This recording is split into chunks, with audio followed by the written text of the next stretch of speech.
Hey everybody, welcome to the Women Unfiltered series, Spicy Saturday. I'm your host, Tabitha. I'm your co-host, Lauren. We are on the roller coaster of womanhood, all unfiltered. From our overrated ovaries to, yes, dating peaks and disasters. No topic is off limits. Join us on the first Saturday of every month for our candid combos. Unfiltered advice and plenty of laughs as we navigate the good, the bad, and the downright chaotic moments that make up our lives as women. Get ready to embrace your inner spice and enjoy the ride. Hey guys, welcome in another spicy Saturday episode. We have had life happen, so I know so many people are like, hey, when are you going to jump on? When are you guys going to do a pod together? We're here in the flesh, kind of, sort of in, virtual reality flesh. So Lauren, good to see you. How's it going? Oh man, it's been a week, as you know. Everyone, I recently had another surgery and I've been recovering all week from that. It wasn't one that we were looking for me to be recovering all week, but I had a side effect, so kind of delayed. But today's the first day I felt normal, so I'm grateful for that. Sweet. Well, we're glad to have you back and doing better, hopefully, than ever soon. So this episode, I wanted one for the women. I wanted to talk about kind of this topic that seems to be trending on social media, but I think it's a topic that so many women, one, don't know how to talk about, two, they don't know how to bring up, three, they just feel plain dumb for talking about it. And we're talking about alcohol. And so many people are going to be like, what? Yeah, we're talking alcohol. There's a growing trend of women right now, rapidly, they're stating in 2025, that are reducing and or quitting alcohol consumption. Significant numbers, nearly half of Americans are aiming to drink less, with many citing mental and physical health improvements as key motivators. But there's a lot that goes into that. A survey indicated that 30% of middle-aged women are actively moving towards a sober, or what they call a damp lifestyle. I don't like that term, but it's now this broader movement where we're like, obviously more women are recognizing the negative impacts of alcohol, but I don't think that we really understand what it really means. Lessening your intake of alcohol, how that affects you as a female, health-wise, mentally. We're going into all the topics today, also including dating, sex, because obviously it's a spicy episode. Duh. But we're going to talk about it all. So we're diving in. Lauren, what is your drinking style status like right now in this moment? My current status, I've been sober all week recovering, but I actually drink a lot less nowadays than I used to. Am I sober? No. I do drink occasionally. I like a little happy hour. I'm kind of more like an old lady now. Like I like to have 1 to 2 drinks and then I'm good, And I also like to have them earlier than later. I'm not a 12 o'clock at night still partying, drinking person like I used to be. So that's kind of more where I'm at, is just lessening the drinking, having less guilt of not drinking too. I used to have guilt when I transitioned this way of like, oh, I'm not still partying. What's going on? But I think it's been better for me that way. And we can maybe deep dive into those stories. There's definitely reasons. But yeah, I'm more of, you could say sober conscious, because I don't even smoke weed or even do drugs anymore. So alcohol is really my only vice. So what about you? Because I know you've had your own journey. It's weird. So many people are probably gonna be like, yeah, right, whatever. I did not have my first sip of alcohol until I was 22 years old. And it wasn't because of religion. It wasn't because of there's no one in my family that, knock on wood, there's no one in my family that was like, an alcohol, they had an alcohol addiction. There was no alcoholism, nothing. Looking back, growing up, I didn't really see anyone actively drink. My mom wasn't a big drinker. My dad, my stepdad, my grandparents, it was never a thing. So I think that it just was never something I factored in of like, oh, I really want this. And then I remember, I was a freshman in college when I was 17. So obviously I was already hands off, right? I lived right across the street from a frat house. We'll have to do an episode about college. That was fun. But it was automatically like, oh, I was 17, so I was like hands off. Like you're a minor, like I don't want you at my parties, I don't want you hanging around. And it was never my thing. So my first sip of alcohol was at 22, and then I would say I really started like having an alcohol addiction problem at like 23, probably from 23 to 25. Um, I worked in bars. I was working Tuesday through Sundays. I was hanging out in this, very affluent apartment complex in Scottsdale that was like our own private 90210. Like everyone was hooking up with everybody. We were having like, pool volleyball, and it was just something that you just drank till you didn't remember anymore. And then I don't know, like I started, obviously you and I have like health issues. I didn't feel that it was assisting me in any way, and it was expensive and it made me just feel like shit. But that's kind of why we're going to do this episode, because I know a lot of friends of mine are kind of in this situation. I didn't know what I looked like based on like, I mean, now I would say I drink like in society kind of thing. Like I'm a social drinker, Mm. but I didn't know what that looked like if I wasn't there was like 0 to 100. I didn't know how to like go have one drink, or I didn't know how to like, I always felt like I had to keep up with everybody else. And now it's weird because now I use it to like chill my nerves out, which I never thought I would be like that person. I mean, I'm talking like dates or like before hanging out with new friends or something like that, but still I'll keep it like one or two drinks because I just don't have this desire to like have that shitty feeling the next day or the day after or the days after. Yeah. Uh, I started quite young. I started drinking at 13. So, smoking weed by 14, uh, and stuff like that. So by Did now, anyone in your family drink though? Like at the age of 13, like did you have people around you that were drinking that like made you tap into that, or it was just curiosity? um, my mom did not. My father was an alcoholic, which I had moments of scares myself. Um, Uh-huh. I've even gotten in trouble with alcohol too. So I've had to be Mhm. forced in sobriety uh in Georgia. Lovely time.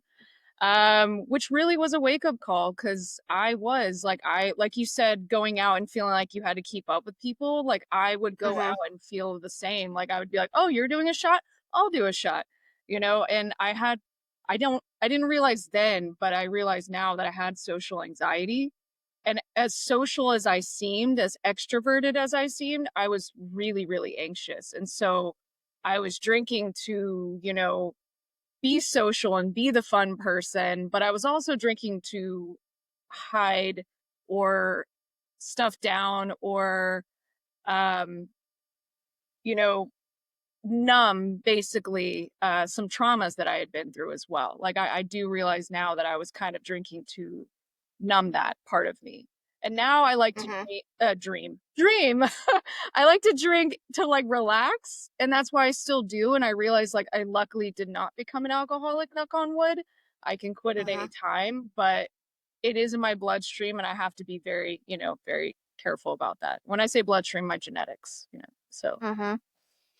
I think also I was always in like social group settings with men and women, that it was just something where the men, looking back in my 20s, the men were always the one ordering the drinks, right? In that bar type scene, even when we would go out when we weren't working. And so I get that, where you're like, oh, you're going to take a shot, I'm going to take a shot. So many people don't realize that the effects of alcohol affect women differently. Um, and so many people, like, I mean, if you're sitting in a bar and a guy asks you like, oh, take a shot, you're not gonna be like, oh, well, sir, that affects my body different, because you just feel that, that peer pressure. But we tend to have a lower proportion of body water, as women, meaning the alcohol actually becomes more concentrated in our system, and it leads to a higher blood alcohol concentration level. It's called a BAC. So I always was out trying to keep up with the men, because they were all of the men that I like worked with. They were bartenders and barbacks, and I just wanted to feel accepted. Um, and even now, like so many people, I did a poll, which we'll get into, but a lot of times, especially now looking at like the economy, drinking now is way more expensive than it was even 10 years ago, which that's actually in all of the statistics. A lot of people are quitting because it didn't fit their budget or their lifestyle anymore. Wow. So, but I also think it's like drink of choice. I mean, I live in Texas now, so this is kind of like a no offense, guys, but it's like, oh, go buy a 12 pack of, the most disgusting beer and you can save money, which is not my style. So sorry, not sorry. Well, I was gonna say too, I as much as I'm not trying to like tell people not to be sober, but like the sober conscious brands now are taking advantage of that. And that's one thing Uh-huh. that I do have a problem with when it comes to going out and being like, well, do I have the mocktail or do I have the alcohol? Because even now they're taking advantage. And you go out in LA, at least, this is my experience in LA, and you will pay almost the same price as a drink, if not more, for a mocktail. And I'm like, that to me is not fair because I think we should Yeah. be promoting good health and we should be promoting people to order the mocktail. But there are some restaurants that take advantage of it here in LA and you're literally paying the same. And Hmm. so What that, was your drink of choice back then? um, God, growing up, I would drink anything that would be given to me. But, I was like, sure, whatever. Cause I was hanging out with older people at a very young age. Hmm. And I think it was mostly vodka though, and I'm still kind of a vodka girl.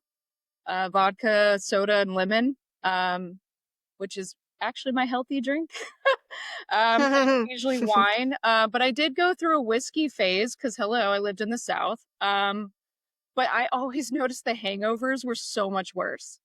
So Hmm. I've always noticed if I drank vodka or tequila, I was a little bit better. But if I had whiskey, even though it tastes great and it was fun, hangovers were worse because it's higher in sugar. So Hmm. What's your drink of choice now? How has that palate changed? uh, I don't think it's changed too much. I now know just what I like with, certain liquors or my taste buds have gotten more expensive. That's for sure. I'm not ordering tequila anymore. That stuff just at 37 just instantly gives you a hangover. So it's like Hmm. I end up, Hmm. yeah, paying more because I'm like, well, if I am gonna drink, I want to feel not as bad. And so yeah, it's Tito, soda, and lemon for me, or a glass of white wine. So that's my go-to now. Hmm. Looking back, I used to do like Jack and Coke, and I remember standing at the bars and like that first time you raised the glass to your nose, I'm like, don't throw up, don't throw. Like looking back, I never liked that drink, but it was always just ordered back in like the bar scene. And I remember like holding my breath, trying to swallow because I was like, just gag it down, don't throw up. And it's weird because I think in our 20s, we truly don't enjoy what we're drinking. That's why our palate obviously changes, but we're drinking in societal expectations in the groups that we're in. And now I'm weird. Like I absolutely love margarita on the rocks with salt. Sometimes I'll do a spicy margarita, but it depends on where it's at because some of them are a little watered down. Some of them literally burn you from the inside out. And I'm like, no, we're not doing that. We're actually going to enjoy this drink. Yeah, if I'm gonna drink, I want to enjoy it. So yeah, I'm particular now. But yeah, back in the day, it was just like, sure, whatever, I'll drink it. Mm-hmm. I mean, Yep. before I even found out I had celiac, I drank PBR, which is the most watered down beer you could. But we had this thing in Atlanta called Afterlife, and a lot of us, it was like you got a PBR and a shot, and you just partied and you listened to like, dance music and emo music, and I promoted that for a while. So it was just Mm-hmm. like, yeah, sure.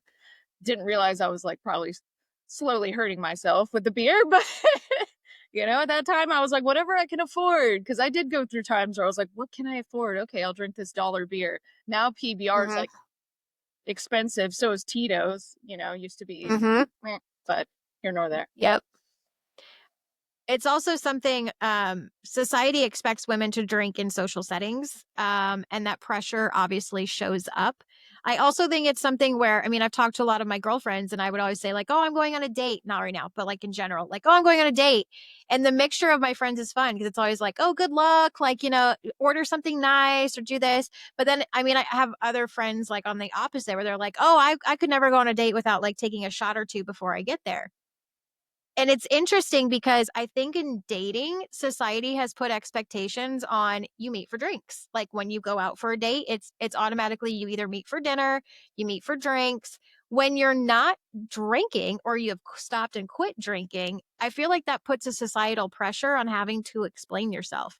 Have you ever been judged in a dating atmosphere if you've chosen not to order a drink? Um, Not so much in a dating, but more so in like a friend setting back in the day, but now not as much. Um, now nowadays I'm noticing a lot of guys just wanting to take you out for coffee.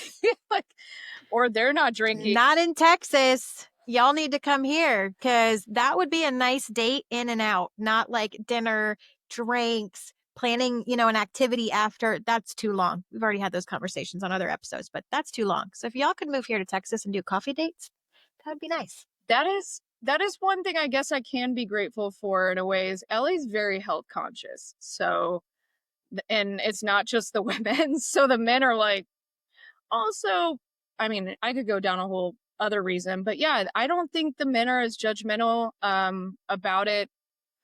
I think they're just like, whatever's your reason. So friendships though, it's like I have gone out with girlfriends who are like, come on, take a shot. And I'm like, and then you feel that and it is a little bit awkward. But I do start noticing those aren't really my friends anymore. When I was in my 20s, like I was like gravitating like, oh, I must have those friends, they're the fun friends. And then I just end up with a bunch of hangovers and feeling like shit and guilty and shame. And now I'm like, I have Mm-hmm. friends that are like, hey, you don't have to drink. It's fine. So Mm-hmm. I think, you just eventually find your people. And now I have people that are like, you can drink or you don't have to. Like no pressure. And I like Hmm. that. I want to dive into that friend situation because I have a great friend of mine. She is, I think, I want to say 2 years sober now. I'm so proud of her. She lives in Arizona. Her and I like used to go out and it would be like Sundays, hey, come for brunch. Well, brunch turned into meeting at like 11 and then it turned into let's go to this bar and then let's go here and then let's go here. I mean, there were sometimes on brunch, like I wouldn't even get home till 9 or 10 o'clock at night. And then I would get home and feel guilty of like, man, that was so much fun. But I don't really feel good. Like it was that catch 22. I love the companionship. I loved meeting new people. I loved being out. But it was also the group that we were socializing with. It was when you go from bar to bar to bar, well, they'd been at certain places longer. And so you almost felt like you had to catch up, right? You had to like get to their level. And she quit drinking. And it's something where I had asked her before doing this episode, I was like, how has it been in regards to your sobriety now? Because she's been pretty public, I'd say the last year, how she's not drinking anymore. And she said that she feels now in her journey of sobriety, she has more enemies now being sober than she did when she was drinking. That makes And sense. I found that very interesting because I sat and wondered, is it because she just doesn't put up with behavior anymore because she's sober? Or is it because she's still choosing the same friends, or she's kind of finding herself and like realizing that she's setting boundaries? Have you ever had that with like your old group of friends transitioning into like your sobriety journey of they just didn't fit anymore? Yeah, you find that they don't fit anymore. And it's because I hate to say this about her friends or even my old friends, but it's because they haven't done the self work and that they're still, chasing those demons and, or not dealing with their demons really. And I noticed that it's more of an insecurity on their part, not as much as yours. Like you might feel it, but it's like they're more insecure about you getting sober because they're not doing the self work. They're more just like, oh shit, she's actually getting her life together and I'm still not dealing with myself. And that's more so why it comes off as if like you're the enemy, but really they're their own enemy, but they're just like insecure about you doing something about it and they're not. Because they're probably realizing like, ooh, maybe I do need to cut back or I do need to do that, but this is so much more fun. I don't know. That's kind Mm-hmm. of what I noticed is like those people were still circling the drain while I was like, I got to get out of that drain, you know? Mm-hmm. And you'll get animosity for that because, some people are jealous of you doing the work. Yeah. Now in your 30s, I'm not going to say late. I don't like saying ooh, late 30s, mid 30s. No, in your 30s, because I only have a couple more months to say 30s because then I'm going to be in the next number bracket. Do you feel that you have a different set or a different group of friends based on the activity that you're going to do? And is that also and or based on alcohol in the situation that you're going to? Ooh. That is a good question. Yeah, kind of. I mean, I have my what I like to call my horror-based friends, and actually like little to none, like maybe few of them drink. So I'm the one who's like there having a drink half the time. Well, I go to the movie and they're like sitting there and I'm like, oh, just I've had a hard week. I'm having a drink. And then, but it kind of makes me more conscious of it. I'm like, oh, so I'm the person and they're so, and they have no problem with it. And that's what's beautiful. And then I have, my happy hour group where I'm like, yeah, we have one or two, but I've recently really cut out the people that were heavy drinking, though, like in the last 6 months to a year, because I was having some really, scary health issues that were even affecting my liver. So a lot of the people that were just hanging out late, partying late, I just kind of cut them off. There was no animosity, luckily. Like we're still all cool, but I just don't, we don't mesh. And I kind of keep them at a distance. Like, there's even a girlfriend that I know if I hang out with her, she will want to drink all day or like drink quite a bit. And I just kind of, I don't know, keep it at a distance. Mm. I hope I answered that correctly. My brain's Yeah. I I think I just like I just outgrew people, yeah. but I think it's because I outgrew my interest in drinking. I got it out of my system, but I'll go through moments where, like when I go out of town or I'm on vacation or something, like I don't mind having a drink or two when I'm just like hanging out with friends at a house. It's usually always just a go-to margarita anyway, or like a mixed drink. Rum is now like my jam. I don't know why. I don't get a hangover. I don't feel bad. Hmm. I kind of diverted into that back in the day. Malibu rum and pineapple juice was always my go-to at the end of the day. But I think also like it's summer. So I think when you go to like pool parties or you go to like rooftop events or something like that, it's also based on where you're going. I think the activity you're doing, but I think that also comes with a lot of pressure for myself of if I go out, I want to be able to know my limit and be respected by the other person or group that I'm with. So it brings me to the question of dating. If you go on a date and you're not drinking alcohol, do you feel that that makes your date good? Do you feel that that makes you nervous or anxious because you're kind of in that clear mind? Or do you feel it doesn't really sway you one way or the other?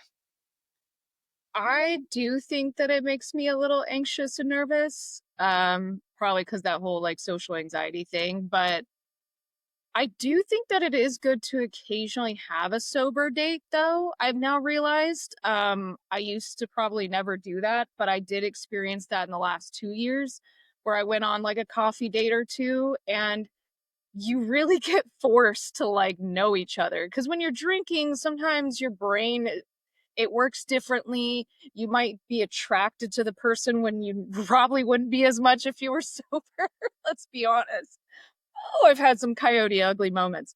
We can go into that one day. Mm-hmm. Um, Mm-hmm. but I do think there's a good balance. I think now I'm gonna start back dating. I told you people I would maybe after some stuff, and I want to try going on a few dates sober, seeing how that goes. Put myself in a vulnerable this is me, situation because I feel like the alcohol, like, yeah, it takes off the nerves, but I feel like you might be getting a different side of me.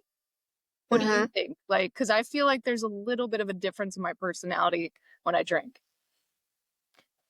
I used to find it was like a crutch of comfort to have a drink on a date, on a first date. Um, I've actually been on a date where I went into it like not wanting to have alcohol, and this person did not get a second date, needless to say. But he really pushed drinking. Um, Hmm. it was something where we just met. We met for appetizers, and I remember he ordered, I think it was like a double, which I'm not judging, but I'm judging. If you're on a first date and you've only sat at a bar for maybe 5 minutes and you order a double or you order like a double tall or you order a triple, I'm flagging you. Yeah. I'm flagging you. I don't know. I just back in the day, I'd be like, "Oh, cool, I found my drinking buddy." Now it's like, "Are you gonna be sloppy? Are you gonna try and make out with me at my car? Are you gonna be a hot mess express? Do I have to babysit you?" Like, there's a time and a place. I was using alcohol as a crutch of comfort, on dates. Looking back, quite a few that I now I look at and think, if I wasn't drinking on the first date, would there have been a second? If I wasn't drinking on the second date, would there have been a third? Like, would you have gotten to that point? Um, but I also think it makes me comfortable. That's kind of like the toss up I'm in on like first dates. I feel more comfortable like taking the edge off, so I'll have like a drink, but I don't know. I've also gone on dates where I've just had lunch or I've just like, met for coffee. And I always still to this day say, I know in the first 5 minutes if you're a go or not. Like I usually know when you walk up, I'll get my first impression. And then after that, I usually know in 5 minutes. So I had to really self-reflect of, are you using this because it's just society's expectation? You're on a first date and you meet for a drink. But then on that date, I had to like be put in that situation where I was like, I don't want to, I don't drink. And it was interesting because he kept pushing and he's like, "Well, what's your drink of choice?" I'm like, "I don't drink." Like it was like noon on a Tuesday. I'm like, "I'm not drinking." Damn. And I did get pissed because, and I'm sure some women listening may have had this happen, he still went ahead and ordered a drink for me. And he's like, "No, here, just have a drink with me." And I remember getting really pissed off and like the bartender, she was like looking at me like, "Should I make this? Should I not?" And you're already in this awkward position. You're on a first date. Like, how do you nicely say like, "You're a jackass. I said no." But I remember like baby sipping the drink. I didn't want it. And then it also made my mind flip as a woman. How many times do men expect you to drink? Because they want you loosened up. They want to see a different side of you. They want to take advantage of a date situation. I'm not talking about sex or anything like that, but they want to take control of the date, maybe because they're nervous. Maybe they use that as a crutch of comfort. Um, but now, I mean, I haven't gone on dates, but I don't I feel like it's riskier now for women to drink on a date. I mean, we're seeing safety stuff, right? Of like Uber and Lyfts of people, having really scary situations happen, but I also see the other side on social media of like people that I used to party with that they're completely 100% sober. So it made me want to do this episode because it's like there's a lot of women out there that we want to live a sober lifestyle, but introduce it on our time based on what we're doing. Yeah. I mean, I'm definitely going to try sober conscious, but I am not going to have full. I don't know if, I mean, I could, but I feel like, I don't know. I like the occasional um, beverage here and there. I But think it's good too on a date. Like maybe don't drink on a first date. yeah, Maybe drink on like a second or a third if they get there. exactly. I think that is probably the best because, you'll get to see the real true them. So you feel like I'm on the first date. And then the second date, you're a little loosened up, have a little more fun. I think that's totally cool. And that's kind of my goal now. And Hmm. for health reasons, but I think that's good. Yeah. Alcohol also, I'm sure women are going to sit here like, yep, it gives you an emotional and identity shift. If you listen to that and you don't agree with that, then you're using alcohol as a crutch. Sorry, not sorry. But it makes us emotional. We get all up in our feelers. Um, how has decreasing or stopping alcohol, how has that changed the way that you see yourself? Ooh. That is such a great question because I've thought about this, here and there with becoming sober conscious, as I'm going to call it. Mhm. It's made me feel a lot less shame and guilt about who I am. And it's letting me be more authentically myself without feeling insecure about it because I think for a long time, alcohol was a crutch and kind of became part of my personality. And I realized that's really not who I am. That's actually like in a exaggerated version,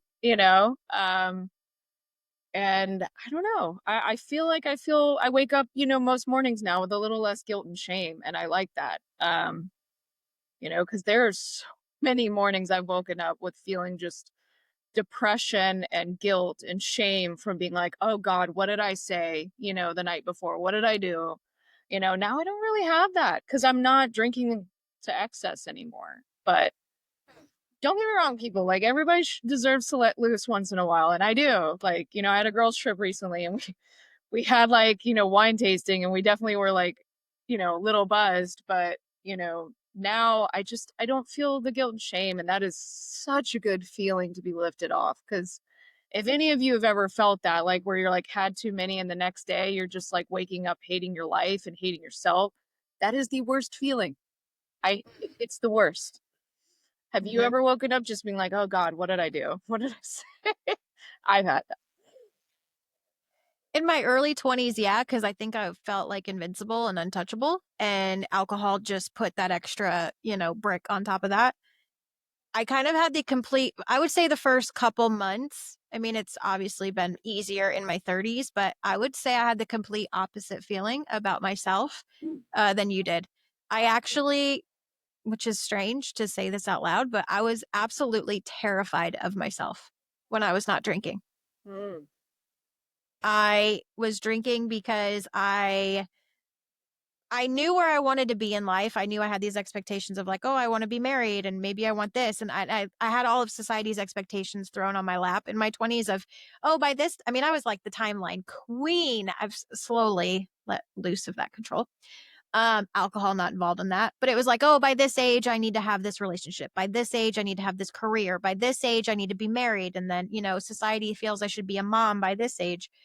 And so I was drinking because I was not getting to those goals or those milestone steps at the age that I had like kind of perpetuated into my brain that was like a need to have. So when I was drinking, I didn't realize, I guess I wasn't focusing on like what I felt that I was a failure on. So when I stopped drinking, it was the complete opposite. I was terrified of myself. I did not like where I was in my life. I didn't like what I was doing. I felt like I was always behind. And so I used alcohol to check out from dealing with some things internally that I just needed to realize everybody does everything at their own pace, at their own time. And then now, I mean, being 39, I can sit here and say, like, if I never have children, I'm A okay with that. If I never get married, I might be okay with that. Like, that one, we're still a work in progress. But the first couple of months, like, I didn't care how I felt after, like, that next morning. I didn't care. If I was sick, I would just deal with it. But dealing with it meant I didn't have to deal with myself. I didn't have to deal with how I felt I was a failure. So I had a completely different feeling. Well, that's actually not completely different. So I meant like how you feel the shame after the alcohol. Like when I was drinking, when I was in the happy moments and having that, like I felt great and I was able to ignore all those worries, like what you were talking about, societal expectations and just have fun. But the second I started getting sober and having the hangover, I was getting the guilt and the shame and the like, why are you not doing more? So does I that never had the shame. I liked it. you liked feeling the next day hungover and like I'm not Mhm. getting my goals? Mhm. Okay, because I'm like for me the hangover like not all the time, but it was just like there has been points where yeah I woke up and I would just be like I hated myself, kind of. And that Mm. part sucked, but I liked myself when I was drinking. I had fun. I had no regrets in the moment, but it was like I would Mhm. regret it the next day, kind of. Mm. But I had a tendency at certain points to start blacking out. And that's where the shame and guilt the next day would happen Mhm. when you can't Do you remember. have It's like, scary. speaking of like blacking out, do you have like a event or a moment that you were like, this is it? Like, I'm not drinking to this level. I'm not doing this to this extreme. Do you have like a event or moment in your brain that like kind of solidified it? I know I do. Try to think because there's been so many, unfortunately, wake up calls I've had. Um, and I've had to really learn the hard way multiple times. I'm trying to think what was the event? That one's tough because there's been a few. I think the most recent one, I hate to bring this up because it's a traumatic event for myself, but I need to be honest with myself, was with my incident with my ex. Mhm. That was like slowly but surely after that is when I really started to not drink as much. Because that night before that happened, I was peer pressured into drinking more and I didn't want to. And and that was maybe the last straw of where I noticed like, okay, this is what keeps happening. Bad things happen to me when I give into that peer pressure. And so Hmm. now, yeah, I realized that probably was the major icing on the cake that really changed me. Even though I had other really wake up calls that should have 100%, but yeah. Because I feel like for a lot of like my friends, when I would ask them like, well, why did you quit drinking? Because obviously when you tell people like, oh, I don't really drink anymore, the question is always why. And I think it's always this expectation from the public of like, oh, she got a DUI. Like, I think that's always what people refer to. And I know myself and a lot of my girlfriends, like, we didn't have that experience. My experience that was like my whoa event was I got roofied and drugged at the bar that I worked at by a coworker of mine at my own bar when I was off the clock. Wow. And I did an episode, it's been a long time, but I did an episode about this because it was happening a lot in Scottsdale, Arizona, where I worked. I remember going upstairs. I remember ordering a drink. I was with like all of my coworkers. We were having a good time. I remember taking maybe 4 sips of a drink. And then I remember I was like, I'm going to go downstairs and use the restroom. I don't remember anything from the top of the stairs until I woke up the next morning outside of my apartment. Mm. And a lot of my roommate, my roommate then at the time, he's like, a cab like dropped you off. And I'm like, well, how? How did I get from the top of the stairwell to my apartment in a cab? First off, I don't even take cabs. Mm. And it was interesting because when I kind of like deep dove and like, we checked the security cameras, I was roofied. And it happened to almost every female upstairs at the VIP bar that night. And he was like one of our good friends. He's since passed, unfortunately, because of the lifestyle. And he saw me at the bottom of the steps and picked me up and just put me in a cab. He didn't think anything of it. And I remember like looking at my friend group and thinking, if I saw a friend at the bottom of the steps after only being in a venue for maybe 10 minutes, I would not pick said person up, take them outside and put them in a cab, give them their address, and send them on their way. And that's when I really realized like my friend group is there for the entertainment and what they can get out of where we go and the perks and all of that. And then I realized like if somebody else would have found me at the bottom of the steps, where would I have ended up? What would have happened? I lost everything. I lost my wallet, my ID, my phone, my keys. I lost everything. And I remember at that point, I was like, I don't trust anyone. And I completely, like, from that day on, I stopped all of my interaction, with the groups I was spending time with. And I started to realize I needed to have control over my social drinking based on who I was around and where I was going, which at that time I was 25. And that was kind of like a creepy thing. You trust your friends that you're spending time with. Yeah. It's shitty that we had to go through very scary moments to have those wake up calls. But I think we're not alone in that. I think maybe other women listening to this, that's probably also one of their reasons, you know? Hmm. We've just, as women, if there are any men listening to this, like, do know, like, this is what women deal with. We deal Hmm. with like getting scared of going to have a drink too, of being roofied. I've been roofied, unfortunately, twice in my life, that I can recount. And that's also the scary part of being part of the party lifestyle is you're like, was I roofied or did I just black out? You know, like sometimes you Hmm. wonder. Um, and I think that's another reason why a lot of women now are like conscious of their drinking too, because you're like, Hmm. I mean, if I go out on a date with a guy and I leave my drink in front of him, like I'm scared. You Yeah. know, like I will almost chug the drink before I go to the bathroom. I don't know. Have you ever been there where you're like, maybe I should drink it real quick before I go to the bathroom? Like, yeah. I take it with me. Or take it with you. Yeah. That, like, Hmm. we can't just leave our drinks out. Like, Yeah. that's what's so fucked up. I'm going to use that word. Yeah. Yeah. You can't leave it Yeah, I alone. usually take it with me. Yeah. Mhm. I will do that, or I will literally chug it before I go, which is not the best idea. Take it to the bathroom probably, but like I've been there in the moment Yeah. where I'm like, it's close to the end and I'm just like, fuck it. I'll drink the rest of it, go pee real quick, and then be out of Been there too. here. Yeah. Do you think that we're in the middle of a larger cultural shift around sobriety, especially with women and social media? Because I feel like there's a lot of we saw a lot of like actual reality TV, like based on our age of like, I look back at like Jersey Shore. That was cool. Like seeing them fall on the beach and drinking and, having promiscuous sex. Like back in the day, that was cool. Like everybody wanted to go be like that. Now, I mean, we're seeing a shift even, the Secret Life of Mormon Wives. You're seeing them, there's like that divide on that show of like the sinners versus the saints. Like there's women even in religious cultures that some do drink. They really try and find where that, that boundary line is and either step over it or don't.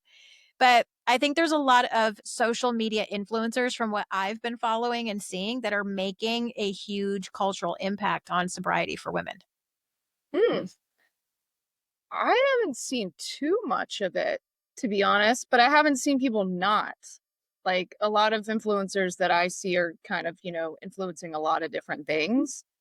Mhm. Um, but I have noticed a lot of celebrities, having their own like mocktails like coming out and stuff. One of which, oh wait, I don't know if I should say it because I'm like, sponsor me. Um, but there's one in particular that has a really good one that has literally tastes exactly like a spicy margarita since you love them. I can send Now you have to drop it. Now you have to drop it. Penny. No, I I'll should make tag him in this shit. no, they actually have sent me like discounted stuff before and like before it's released. So I will say Dissois, it's Katy Perry's brand. I'm in love with their hot margarita. Haute margarita tastes exactly like a margarita. I'm yet to find mocktails that taste exactly like a drink. That one they aced it. Their rosé, not so much. Even they've been pushing that. It's a little too oaky for me. Mhm. But she has some good alternatives, and they have adaptogens in it as well that gives you the feeling of relaxation of that. That's another thing is like some people are like, oh, here's an alcohol alternative, and it's just a sparkling water. And it's like, okay, no, I could buy that for like five Yeah. bucks. Her stuff you do Mhm. pay a little bit more, but it's like it gives you the same feeling that you're looking for without the hangover. And so I love hers. I know that there's Bella Hadid. She has one. She quit Mhm. alcohol for the most part because of Lyme disease and things like that. Hers is not too bad, but and then Michael B. Jordan. Here's a dude brand, but he surprised me with having a sea moss version. Yeah, I know. I'll I'm gonna fucking. pass. Sorry, pass. That doesn't even sound. It sounds gross. I would rather have sparkling water than that. That's gross. It sounds gross. You don't even taste it. You don't even taste it, and it's pretty good. So I will say that That's one's what they delicious always say. moss. No, Oh, honest, like that's why I said I wretched. don't like Dissois rosé. They can come after me for that one. I think they need to better that recipe, but their hot margarita moss, like I've tried quite a few. So most of my friends know I've Hmm. like tried quite a few because I've gone through spurts of where I'm like, all right, I'm not going to drink for a week, but I'm one of those people. Sometimes I need that same feeling. Hmm. And those have been great. But so I've been seeing more celebrity brands and influencers, but Hmm. maybe I pay Hmm. attention to a lot of pop culture. Um, but yeah, there used to be a shop in Studio City here in LA called Boyson, Boisson. And they literally would sell alternatives of like beer, liquors, wine, all kinds. And that was like the best place. And they went under, unfortunately. Hmm. Like they're still online, but they don't have their shop anymore. And I'm bummed about that. I also feel it's like a geographical thing where you live too. Like me moving from Arizona, that was patio bars and, mocktails and cocktails and, more upscale, not trying to be mean, Texas. But then I moved to Texas and it's like you drive down the road and there's like a no joke, a beer barn on every corner. And I'm like, what the hell? And then like you go to, like bonfires or rodeos, and I mean, you see women just popping beer after beer after beer. And I'm like, how do you, like, for me, it was always weird. How do you go into a social situation like that? I mean, I remember I went to like a little bonfire, like rodeo roping thing, middle of nowhere. And I mean, it was funny. They're like, oh, do you want a Michelob Ultra or do you want this or that? I was like, can I get a margarita? Like, then they look at you like, oh, you're hoity toity. But here in Texas, there's like beer barns on every corner, and like beer is pushed and whiskey is pushed. So I noticed, obviously, like when I go down to Austin, it's a lot different. When you're in Fort Worth, it's in Dallas, it's a lot different. When you're in West Texas. So I think geographical, like, I think that also has something to do with it. And same, like, kind of what we're seeing on, social media of a lot of where people live, and religion does go into people stopping drinking any type of alcohol. I also feel like as women, like, I like what you said about you wanted that feeling, because I think a lot of times when we skip and stop drinking alcohol, we still want something that makes us feel good. And I think that's where a lot of us just, say, oh, I'm not going to drink for a week, oh, but I'm going to try this, oh, I'm not going to do this, but I'm going to try this. That can also kind of get you into trouble trying and doing other things when you're literally just filling a void from quitting alcohol. Yeah, it can be tricky. Wild. Well, I want to go to the posts here. Let me get into it. Hang on. I'm sure stuff will Oh, be super before you loud go and there, though, crazy. you did bring up a valid point of geographical, and I drank a lot more when I lived in Georgia. Not dogging on my Really? place where I grew up, but yeah, because the lifestyle of drinking in the South is way more prevalent than it is in California. So, like, I would think keeping, you would drink more in LA. no, there's a misconception of like people, I don't know. There is a rock star partying thing in LA, but I found it a lot easier to be sober in LA than I did in Georgia. So I would never guess that. fun fact point on that We learned today. I learned that actually it was easier for me to be sober in LA. Interesting. So, one of the questions, because I wanted to ask this on social media, I found it very interesting just from my, I'll explain. So, I did a poll and I want to know what you think on this, and then I'll tell you guys what the percentage was. When watching Instagram or Facebook or any type of social media story, if you see someone visibly drunk, whether that's emotional, and I'm talking about a woman, like emotional, crying, or drunk, loud, obnoxious, do you watch them or do you scroll on because it's annoying or it's just not your thing anymore? I struggled with that one. I don't know if I remember. I remember you posting that. I don't know if I answered that one because I'm a mix in Mm-mm. between. I'll be You honest. didn't answer. It depends how drunk. Like sometimes I'm like, yeah, this is entertaining, and then other times I'm like, yeah, no. I think it really depends. So, do we want to know the poll results? Because a lot of people did these polls, and I'm so grateful. I'm Because I'm curious. going to say why I'm going to say why I made this question, and it's interesting. Well, okay, I'm not going to say that because it's going to give it away. Oh, 62% came in that they scroll, that so it's drama and annoying. They don't watch it. they don't watch it. Okay. 38% watch it because they find it entertaining. The reason I put this out there is because there is somebody that is, I guess, a friend, acquaintance, I don't know how you want to put it, that lives in another state. And this person I hold to a very high regard. This person is exceptional and has come through so much. But this person always has on their effing Instagram them drinking, going to events, hanging out with friends, doing all this. And I always know within a couple of hours, there's going to be this emotional, sad sob story, crying. Like it, I feel like I'm a therapist behind the screen when I watch this. And I always sit there and say, no matter if it's a story that lasts 24 hours or not, whatever you post on the internet stays on the internet. I posted this poll because it started to make me realize who I was following. And I unfollowed a lot of people Mm-hmm. because I just got the ick of watching somebody drunk. I just can't watch it. It pisses me off. And I'm not going to say who you are because we had a lot of votes, but it's funny because this person voted and said that they watch. I'm like, oh. not gonna say who They because don't there like were watching thousands of somebody people. else. Uh-huh. I'm just conflicted because sometimes it's like I don't know that Huck Twa girl or whatever. Like she was entertaining and she was clearly tipsy, and that was okay. Mm-hmm. But it's like when it's sloppy and emotional drug. No, I don't want to see that. Mm-hmm. No, The next question, if you have stopped drinking alcohol and you're dating, do you find it makes going on dates easier because your mind is clear, boring because it helps ease your nerves, or it's just plain awkward? How do you say no to a drink? Did you did you put your poll in on this? I might have voted on that. You didn't. I did. No, you skipped this. Some I struggled with. I'll be honest. So I was like, oh, Oh, I'm asking you now. You're in the hot seat. Okay, so do you find it makes going on dates easier because your mind is clear? And you got to answer like right out the gate. It's not like, well, maybe this, like right out the gate. Boring helps ease your nerves, or awkward? How do you say no to a drink? I find that eases my nerves. Okay. What do you think was the highest poll on this one?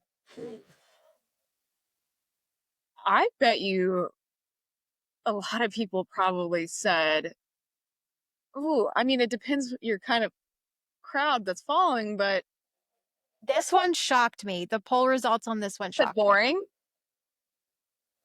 No.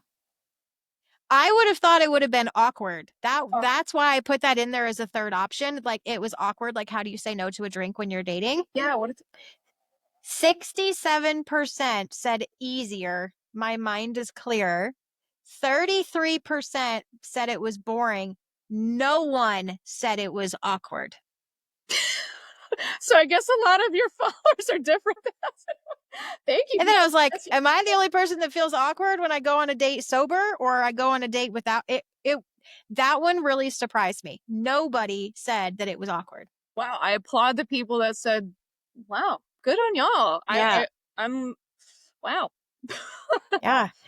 Next question. Do you find your friend group changes based on if you do or you do not drink? Let me see what my questionnaire was. Yes, I want to do other activities. No, my friends understand, or completely separate groups. I was the last two, so I probably voted, Oh, you voted on this one. You voted completely separate groups. which is kind of true. You know, I This one was kind of close. Everybody polled on this one, which I was kind of shocked. okay. Which one do you think won? I feel like that one's an easier one to answer. Mm-hmm. Because I think it kind of goes beyond drinking, like to have different friend groups for different things. Um, think that they said yes because they want to do other things, or That only got 10%. no, I think it's the one that I felt like separate groups. Nope. But you people Seven, surprise me. yeah, 70% said no, my friends understand. So they keep their friend groups, they keep their activities, but their friends are understanding, which makes me wonder, y'all have voted that, and I could see you. Hop into my DMs again because I would really love to know. Did you have like for real? Did you have like awkward conversations? Did your friends like peer pressure you, or do you just come out the gate a freaking badass and you're like, no, I don't drink, and they know that you're set? So 70% said no, my friends understand. 20% said completely separate groups because it changed it. And then that 10% said, yes, I now do completely other activities. That one surprised me too. Yeah, I'm a little surprised, but I mean that's good that people have supportive friends. Yeah. So it makes me wonder, slide into those DMs. I'll make it anonymous if you need to. But yeah, that kind of shocked me. And the last question on the poll was if you've recently stopped drinking alcohol, was it because this one's going to shock you? Because it was expensive, your budget, you're trying to save money, your health, so it made you sick, you're in addiction and recovery, or you simply grew out of it. Ooh. You know, it's funny. I feel like subconsciously people probably are doing it for health reasons or they needed to be sober, but I bet you they wrote the last one. I'm guessing. Let's see if I win. Ding, ding. 50% of y'all said you grew out of it.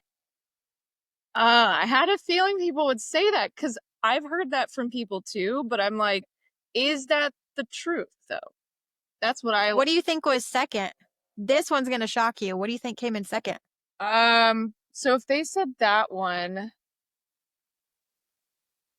This one was 17% versus 33%. wow, that's a good jump. Really feel like they grew out of it. I think maybe health reasons? Mm-mm. No. And that's what I thought it was going to be, honestly. Yeah. So it was the top one, 33% was expensive, budget, and people are saving money. Hmm. The health and made me sick came in last at only 17%. That shocked me. That shocks me because it just goes to show people care more about their money than their health. Exactly. Not funny, but it is kind of funny. But it's like, wow, people would really care more about their money than their health. Yeah, that really shocked me. Yeah. Sorry, people, Yep. that I'm saying that, but it's just at the end of the day, you're going to reap the health benefits for the most part. But damn. Mhm. Okay. Yeah. Yeah. So I think we're definitely going to start doing more polls, interactive polls. There were thousands of people that did these polls, which thank you guys for doing this. I think it was awesome. It gives us something to talk about. It gives kind of a little twist of what we're doing. But again, I wanted to do this episode because I feel like there's this huge movement. So many of us women, I mean, I thought we were doing it for health reasons. I thought we were doing it for our mental health. Yeah. No, y'all out there balling on a budget, saving money. You don't give a shit what your health looks like. I mean, that was pretty obvious. Or you just grew out of it. Maybe a little bit of both.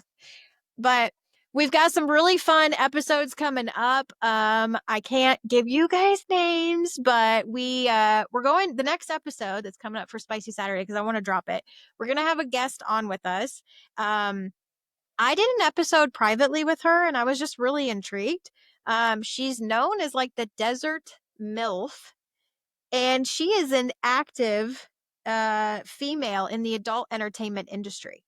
But she's also dating while in the adult entertainment industry, which I find very fascinating. So she's coming on. Me and Lauren are gonna have a little chat. We're gonna see if we maybe we'll do this live. I don't know. Maybe we'll try a very first live in July. We'll see. But we have a guest coming on for that, and I think I want to do a poll. So let's get polls. Let's get some interaction from you guys.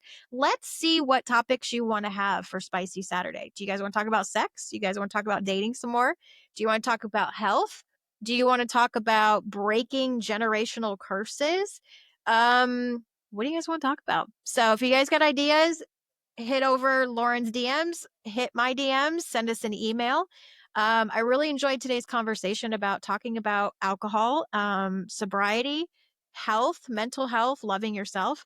And for those that are listening, if you're on a sobriety journey, we're here to support you. If you are still balls to the wall, hanging out, loving life, partying until you're blackout drunk, we're here to support you too. I voted, I am not going to watch your story. So don't put me in there. But I think it's something where we really need to embrace. That's why I want to do this episode. We need to embrace every female's journey, whether you have, addiction, alcoholism in your family and you're choosing to stop that curse, whether you're doing it to save money because you got goals and plans, whether you're doing it for health reasons or you're just doing it because you simply grew out of it. Everybody is on a different journey with alcohol. But that being said, if somebody wants to introduce alcohol again, don't judge them and just be there for their journey. So, good episode, Lauren. We got some really fun stuff coming up in the future. Thank y'all. Thanks for tuning in to this month's episode of Spicy Saturday Women Unfiltered. We hope you enjoyed our unfiltered take on today's topic. Set those date reminders on the first Saturday of every month to catch our most candid conversations about the highs, lows, and everything in between. Don't forget to subscribe, leave a review, and share the spice with your friends. Stay unfiltered, stay fabulous, and we'll catch you all bold bitches on our next episode.